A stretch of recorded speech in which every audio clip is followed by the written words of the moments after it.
College में एक लड़का मेरे साथ साथ पढ़ता था। हर पल वो मुझसे ही दिल की बातें करता था। मैं मरती थी उसके शौक पे, मिला तो साला टिक-टॉक पे, मिला तो साला टिक-टॉक पे। दीवानी थी मस्तानी थी मेरे दिल की वो ही रानी थी। छुप छुप के मुझसे मिलती थी वो रातें बड़ी सुहानी थी।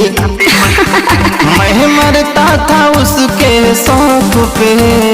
क्या मिली तो साली टिक-टॉक पे, मिली तो साली टिक-टॉक पे, साचो मिली तो साली टिक-टॉक पे। ओए होए ओए होए साचो नु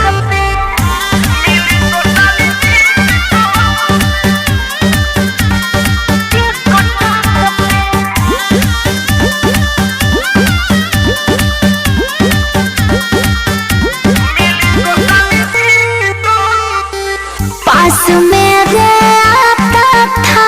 अच्छा। मुझसे दूर नहीं जाता था।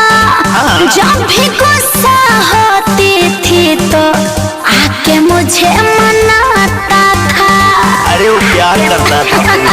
क्या बताऊं। ओ रात गई, ओ बात गई, अच्छा ओ रात गई, ओ बात गई, जो होती थी मुलाकात गई। वो आता था मेरे चौक पे, ओ माय गॉड। मिला तो साला टिक-टॉक पे, मिली तो साली टिक-टॉक पे, मिला तो साला टिक-टॉक पे, मिला तो साला टिक-टॉक पे, मिला तो साला टिक-टॉक पे, मिली तो साली टिक-टॉक।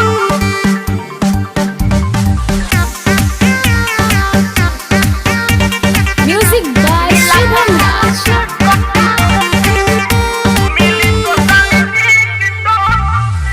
उसका वीडियो देखी थी तो मुझको हुआ रिएक्शन रे। मेरी आंखें थम से गई थी देख के उसका रिएक्शन रे। अच्छा। क्या बताऊं। मैंने ट्वीट किया, मैंने सोलो किया, साचो मैंने ट्वीट किया, मैंने सोलो किया। जब देखा उसे मैंने फॉलो किया। मैंने हंस दिया उसके जोक पे, ऐसा क्या। मिला तो साला टिक-टॉक पे, मिली तो साली टिक-टॉक पे, मिला तो साला टिक-टॉक पे, आए हाय। टिक-टॉक पे। अरे कहाँ कहाँ नहीं